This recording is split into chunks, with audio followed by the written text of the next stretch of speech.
Assalamualaikum warahmatullahi wabarakatuh. Perkenalkan, nama saya Wulanur Amalia Suciani. Saya dari kelas 12 IPS 4. Saya akan menjelaskan peristiwa APRA. Yang pertama, ada pendahuluan peristiwa APRA. APRA yaitu Angkatan Perang Ratu Adil yang merupakan salah satu insiden penting dalam sejarah Indonesia yang terjadi pada tanggal 23 Januari 1950. Peristiwa ini melibatkan kelompok bersenjata yang dipimpin oleh Raymond Westerling dengan tujuan untuk mempertahankan negara Pasundan dan menentang pembentukan Negara Kesatuan Republik Indonesia atau NKRI.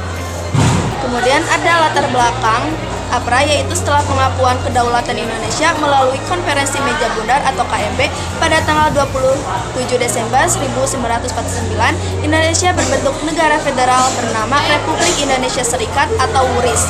Beberapa negara bagian termasuk negara Pasundan memiliki milisi bersenjata yang setia kepada Belanda. Salah satu milisi tersebut adalah APRA yang dipimpin oleh Kapten Raymond Westerling. Westerling menolak pembubaran negara Pasundan dan berusaha mempertahankan bentuk federal dengan kekuatan senjata. Kemudian ada jalannya peristiwa APRA ini pada tanggal 23 Januari 1950. Pasukan APRA menyerang kota Bandung dan menduduki beberapa titik strategis termasuk markas divisi Siliwangi. Mereka melakukan aksi kekerasan dengan menembak anggota Tentara Republik Indonesia Serikat atau TRIS. Serangan ini bertujuan untuk menekan pemerintah RIS agar tetap mempertahankan negara Pasundan dan tidak membubarkan negara federal. Namun upaya Westerling gagal karena pemerintah segera mengambil tindakan. Pasukan pemerintah melakukan perlawanan dan berhasil mengendalikan situasi. Westerling kemudian melarikan diri dan akhirnya meninggalkan Indonesia. Tokoh-tokoh yang terlibat dalam peristiwa APRA ini yaitu yang pertama ada Raymond Westerling, yaitu pemimpin APRA, mantan komandan pasukan khusus Belanda yang menentang NKRI. Yang kedua ada Sultan Hamid II yang diduga terlibat dalam perencanaan kudeta tetapi kemudian ditangkap oleh pemerintah. Kemudian yang ketiga ada Kolonel Alex Kawilarang, yaitu komandan divisi Siliwangi yang berperan dalam penumpasan APRA.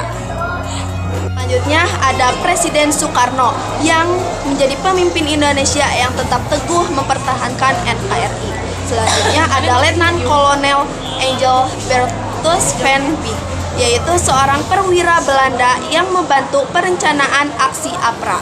Kemudian ada Mayor KNIL Rokus Bernardus Visser, yaitu salah satu tokoh militer yang memberikan dukungan kepada Westerling. Selanjutnya ada Anwar Cokro Aminoto, yaitu salah satu tokoh yang turut berperan dalam perlawanan terhadap APRA. Kemudian selanjutnya ada Komisaris Besar Yusuf, yaitu pejabat kepolisian yang berkontribusi dalam upaya mengatasi serangan APRA. Selanjutnya ada RAA Male Wiranatakusuma, yaitu tokoh yang memiliki peran dalam politik dan pemerintahan terkait peristiwa ini. Kemudian ada dampak peristiwa APRA, yaitu sebagai berikut. Yang pertama, dipercepatnya pembubaran RIS. Peristiwa ini memperkuat keinginan rakyat dan pemerintah untuk kembali ke NKRI. Yang kedua, ada penumpasan gerakan separatis, yaitu pemerintah semakin tegas terhadap kelompok-kelompok yang ingin memisahkan diri dari NKRI. Yang ketiga, ada meningkatnya kewaspadaan militer. Dengan ini, pasca kejadian ini, Indonesia lebih memperketat sistem keamanan nasional. Selanjutnya, ada pelarian Westerling. Raymond Westerling melarikan diri ke luar negeri dan APRA dibubarkan. Oke, jadi kesimpulan dari peristiwa APRA ini menjadi salah satu ancaman serius terhadap persatuan Indonesia di awal kemerdekaannya.